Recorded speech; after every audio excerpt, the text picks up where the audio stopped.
Howdy. I'm Leonard Z. My name's Charles Wendrick, and we are Cowboys from the south of Texas.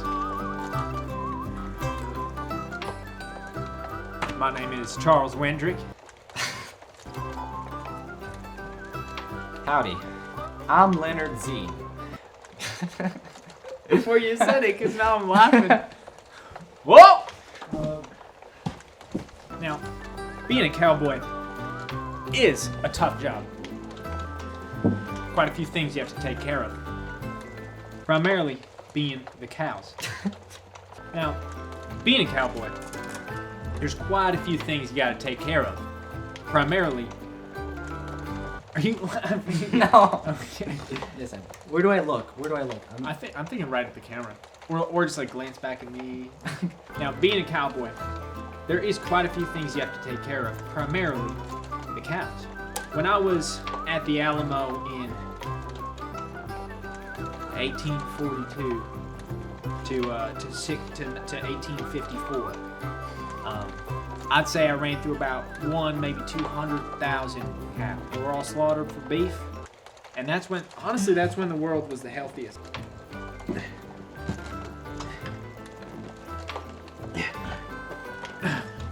Let me tell you something about the Alamo. You saw the movie, okay? You read the book. Remember the Alamo? Never forget. That's a war on terror. That's when it started for real. Probably shouldn't say that. I was there at the Alamo. As a cowboy, I was not expecting that. I was at the Alamo. You know, from the movie, from the books. And I'll tell you, as a cowboy, that is not something I expected.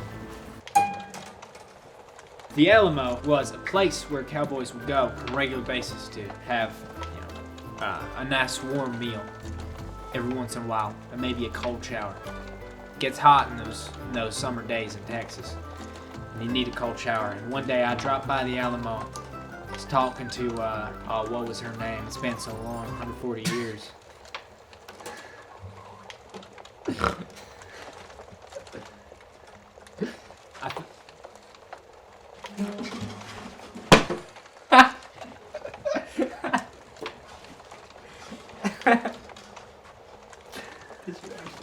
Well, it's like kind of I started it as a joke and then I fell the rest of the way.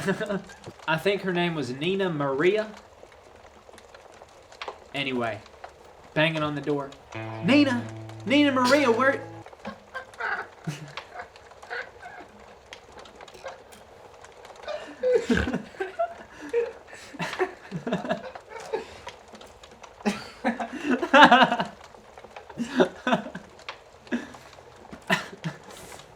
Dude, I'm so hot now. Taking off this stupid shawl. Nina Maria, where are you? Wesley? Is that you? No, it's Charles Wendrick. Charles Wendrick. I'll be Nina. Yeah, you be Nina. Nina Maria, where are you? Nina Maria, where are you? Charles? Is that you? Nina Maria, you see these Mexicans out here? They're shooting everybody. That's what the Alamo was, right? It's like the Mexican-American War. Am I wrong? I think it was the Indians. Mexican forces Okay, victorious. Yeah, okay. All right. Nina Maria, these Mexicans are shooting everyone. Oh, Charles, I've told you about 1,000,000 times. Those Mexicans ain't up to nothing. Nina Maria is Mexican. Oh, crap, dude. Oh, yeah. Charles, how many times have I told you my pa will never accept you? Oh, do I have to be Mexican? Yeah, like a little bit. Like maybe just throw a little bit of like Mexican twinge in your. I don't know how to do that. All right, you be Charles then. Okay, fine. Okay, I'll be Leonard. Yeah. All right, so Leonard was at the Alamo. There a long time ago. I remember going to my dear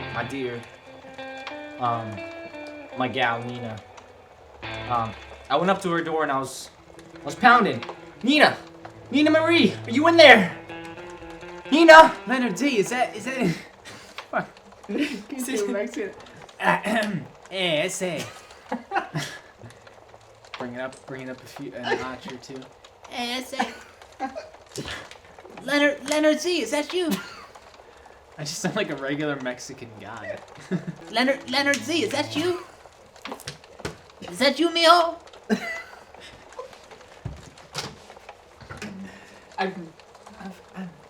I'm Hispanic, so I can't make this joke. He's not.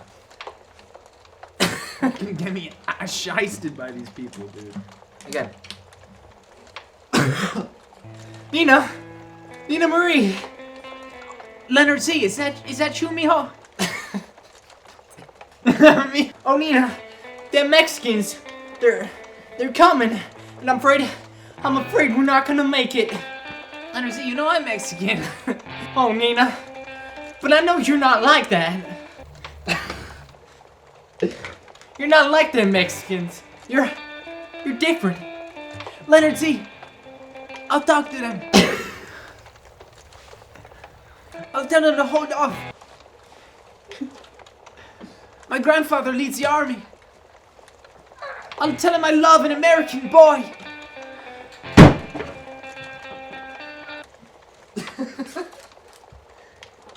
The Alamo was tough on all of us. Lost a lot of good American men that day, and a lot of good Mexican women. And men. There I was, pleading with Nina not to go. Nina, please don't go. But Leonard Z, Leonard Z, I have to go. How will I stop them if I don't? But Nina, it's useless. And what will I be if I don't have you? Leonard Z. Let's just run off together to the east. Go back to New York or Florida or Texas. We're in Texas, never mind. Go back to Tennessee. Leonard Z, we don't have to fight this war. We still have.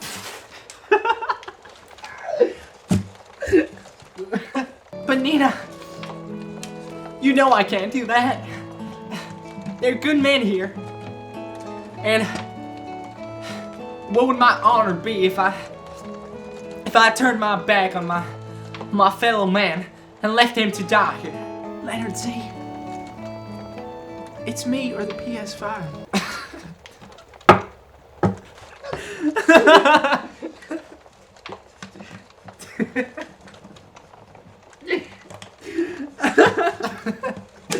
Holy crap. There I was, back at the Alamo in 1648. And I never saw Nina again. And dang darn, you sure bet I do have that PS5. It's right over there actually. And that was me and Nina. I'll always love you, Leonard Z. I'll always love you. Those were the last words she ever said. Because when she encroached upon the Mexican forces, they thought she was an enemy and slaughtered her on the spot. She had no chance. Leonard Z left alone with with tons of his brethren fallen to the hands of the strategically superior Mexican forces. And we were just cowboys. We weren't fighters, we weren't warriors, we were not an army. And we lost. And we lost that battle. I'll never forget the Alamo. And you shouldn't either.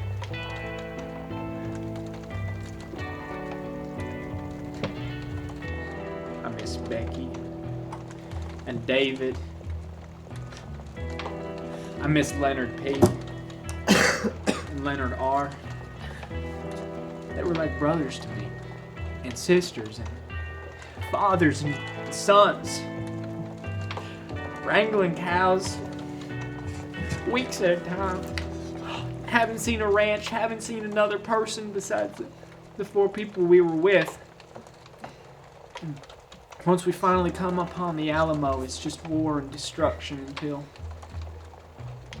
until there was nothing left. Nothing for us anyway. So remember that. So remember that, Alamo.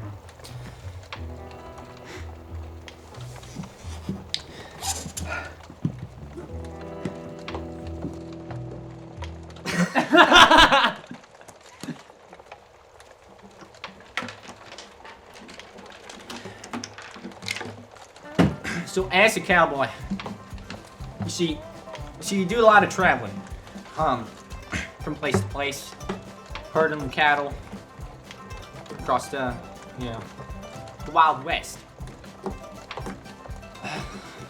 Along my travels, I met lots of, you could say, interesting people. I remember there's this one time I was herding my cattle. You see. All 70 of them. I remember it was a rough day because I lost one of them. I started the day with 70, and by nightfall I had less than 70. Cause I'm. You mean 69? You had 69 left?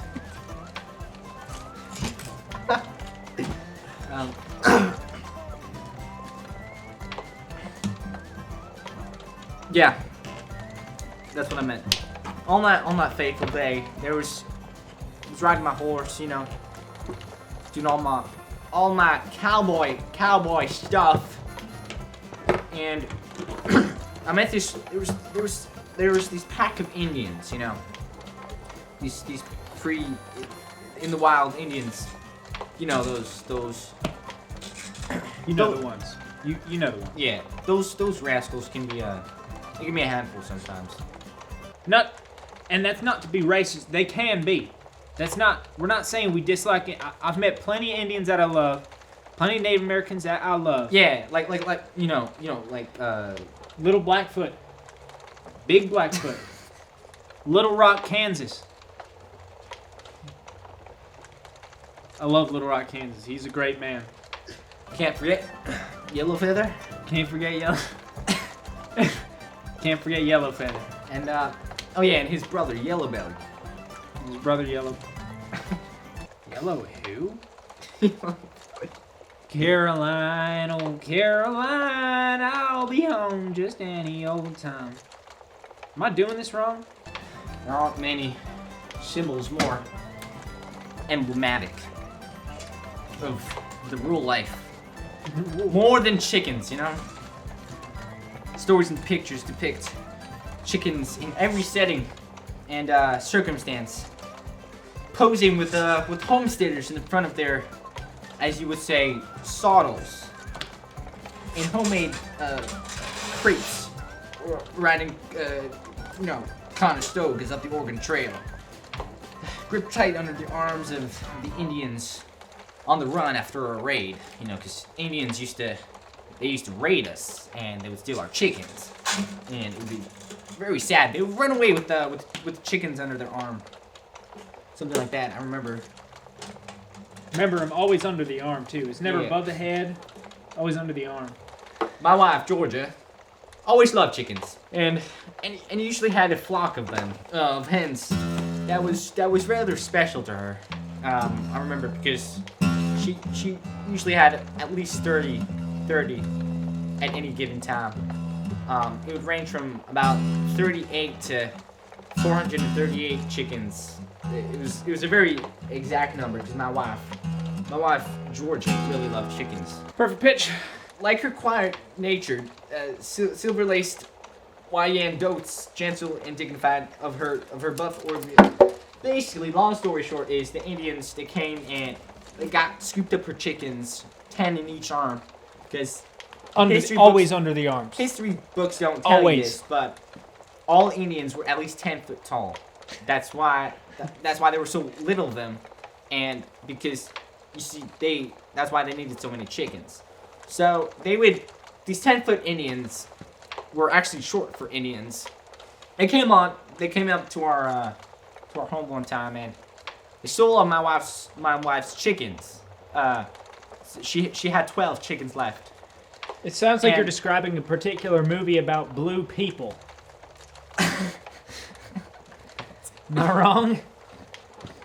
Yeah. Definitely wrong. Yeah. And so, it was very it's a bad experience for my wife because she never had less than 38 chickens in her entire life. From the very moment of conception and that she was born, she had 38 chickens. I don't know how this happened, but it just did. So it was very terrifying for her to have less than 38 chickens. She had 12 chickens left. And so these Indians came up, these big blue, they weren't blue, they were brown. They came up scooping at least 10 chickens in each arm. There's about a pack of like 38 of them, which is weird. I don't know why the number 38 keeps popping up. Scooping up at least 10 chickens in each arm. They ran away, kind of scurrying across the field. I yelled to my wife, Georgia, damn Indians are taking our chickens again. Alright, I'm gonna go. And I never saw my chickens or my wife ever since. Because she left me. Because of the chickens. Because she never had less than 38 chickens in her life. And funny enough, she was 38 when they stole the chickens. And she died at 38 years old. And it was 1838, which is so weird. So